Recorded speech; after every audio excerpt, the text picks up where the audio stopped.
Muy buenas noches, bienvenidos a su programa Acción Positiva. Hoy vamos a tener aquí una sesión de trabajo realmente, porque queremos aprovechar y tener el beneficio de que nuestro invitado de esta noche, el licenciado Jonathan Bencos, quien es director ejecutivo de ICEFI, nos resuelva, nos conteste preguntas que hemos venido escuchando de parte de nuestra audiencia, de parte del pueblo de Guatemala sobre un tema que es fundamental, y es el presupuesto general de la Nación para el año 2014. Así que, primero que todo, bienvenido, licenciado. Muchísimas gracias, muy buenas noches y gracias por la invitación.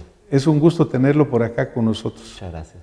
Pues yo les comentaba realmente que vamos a tener una sesión de trabajo porque pues estuvimos una plática previa con el licenciado y cada vez que tocamos este tema se va alargando y alargando, y sobre todo cuando lo que queremos es responder a esas inquietudes que ustedes nos han expresado por diferentes métodos. Empezaba ya a platicar con el licenciado y le decía, mire, año tras año sucede exactamente lo mismo. Empezamos a ver un estira y encoge, un jala por aquí, jala por allá, en relación a la aprobación del presupuesto para el año siguiente, en este caso el año 2014. Y vemos ya pues las acciones políticas, las acciones de todo tipo, vemos que los ministros no llegan, que los diputados no van a las reuniones, en fin, pero lo triste por un lado es de que es exactamente lo que sucede con todos los procesos.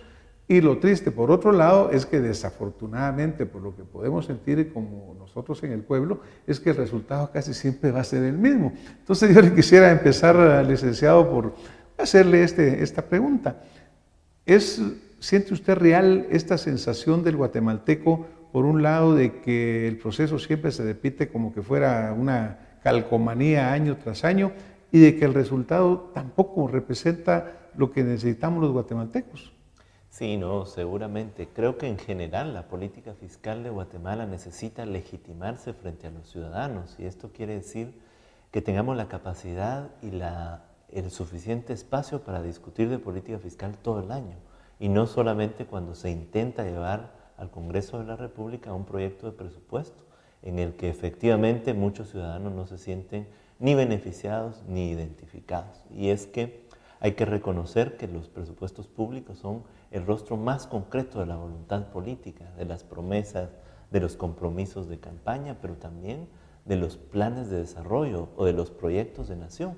Y hay que reconocer que el presupuesto de Guatemala, si es cierto que es un proyecto de nación, es un proyecto de nación para la sobrevivencia y no para el desarrollo, ni mucho menos para vidas plenas de los guatemaltecos.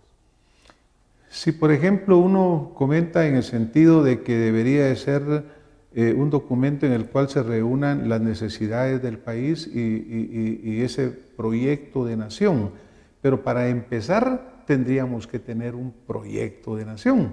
¿Tenemos uno o no, licenciado?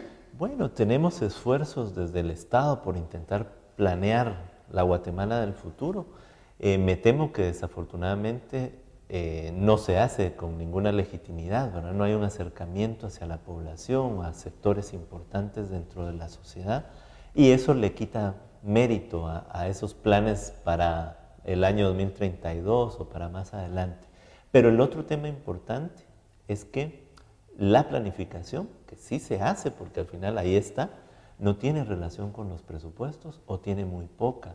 Y ya lo comentábamos, básicamente es como un matrimonio que ya no se platica, ¿verdad? Que tienen una relación legal, pero no es una relación que sirva para seguir caminando, sino que es porque alguien tiene que estar casado. Y el presupuesto con la planificación están casados, pero no se platican desafortunadamente. Ahora, por ejemplo, nosotros conocemos las necesidades de Guatemala y también una realidad, licenciado, es de que si vemos desde el año 2000 para acá o anterior, el presupuesto de la Nación ha ido constantemente en ascenso. Este año pues estamos hablando 70,000 millones, digamos, para llegar a números exactos. Antes, pongamos, hace muchos años atrás, esa cantidad ni se soñaba. Pero por otro lado, y desafortunadamente, cuando vamos a la realidad y nos vamos a algún tipo de medida como el índice de desarrollo humano, encontramos que Guatemala no ha desarrollado este índice en la misma proporción que el presupuesto.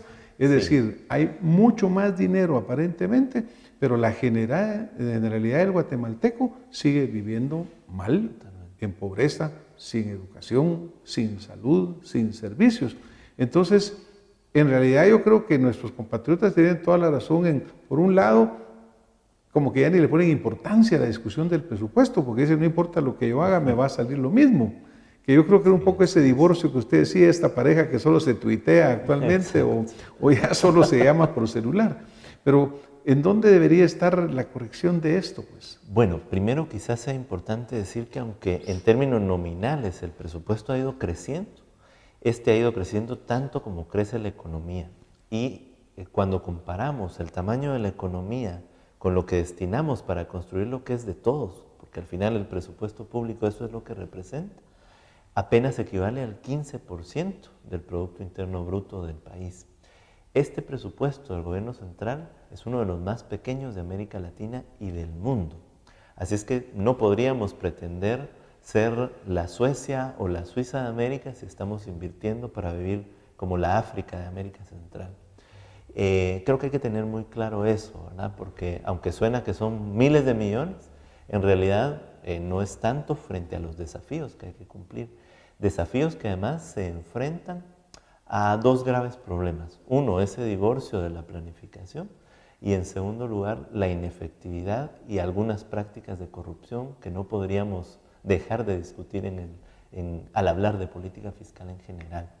¿Qué es lo que sucede? Que esos 70.000 millones se diluyen entre compromisos de gasto constitucionales y legales, entre el pago de la deuda, y al final de cuentas el margen de maniobra se reduce. En el año 2013, por cada quetzal de ingresos corrientes que iban a llegar al Estado, el Estado tenía compromisos de gasto que superaban el quetzal con 5 centavos. Esto quiere decir que lo que hemos estado haciendo es presupuestos para continuar sobreviviendo a lo largo del tiempo, pero no son presupuestos que marquen o que se conviertan en un parteaguas frente a la realidad. Y es parte del debate, porque me temo que aún haciendo bien las cosas, aún evitando la corrupción y siendo lo más efectivo, Guatemala tiene un presupuesto sumamente pequeño frente a los grandes desafíos. Y ya lo comentábamos, en el caso del gasto social, que representa cerca de la mitad de ese presupuesto, cerca de 7 puntos del PIB. Cuando lo contrastamos sin ir muy lejos con países centroamericanos, ese 7% del PIB es lo que utiliza países como Panamá y Costa Rica solamente en educación. Nosotros lo tenemos que destinar para hacer frente a todas las inversiones sociales en agua y saneamiento, vivienda, desarrollo rural, educación, salud, protección social. Entonces, bueno, quisiéramos tener un BMW, pero estamos dispuestos a financiar un triciclo.